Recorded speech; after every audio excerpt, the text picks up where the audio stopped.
sa Good Vibes, meet and greet sa nga volleyball superstar nga si Dina Wong gindagsa sang mga fans sa Himamaylan City. Iya man ginsabat ang mga palamangkutanon sang iya mga fans. May report si Romeo Subaldo.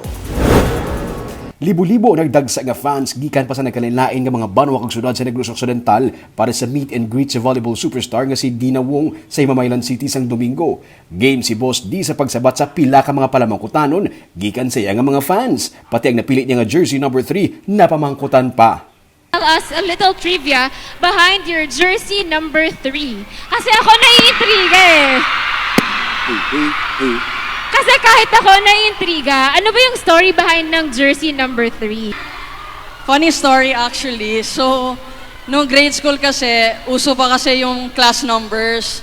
And two of my closest friends before, coincidence kasi the last digit of our class numbers was 3.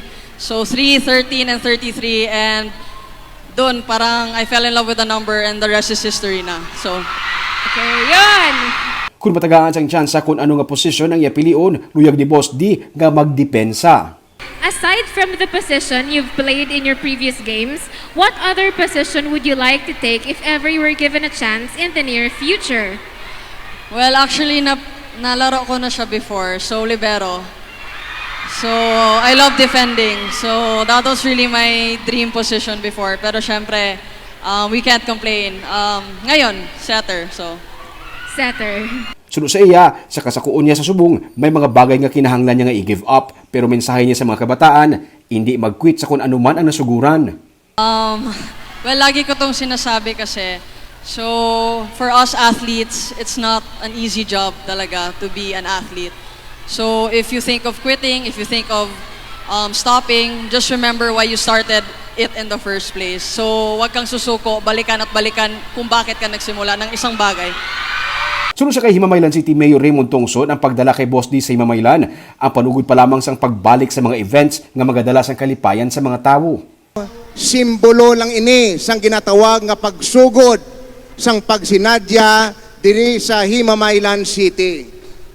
Tungod kay na COVID kita, nag-typhoon Odette pa kita, subong nga tinion maamat-amat na ang mga events sa Himamaylan. Amo na gani nga sa tanan nga mga bisita namon, ginaagdagi kamo namon nga magbalik kag magkari sa aton pinalangga nga syudad. Antes mag-meet and greet, naglibot si Boss D sa Himamaylan City kung sa diin may mga fans nga naghinulat sa iya sa dalanon. Si Wong ang sakaron naghahampang sa Choco Mucho Team.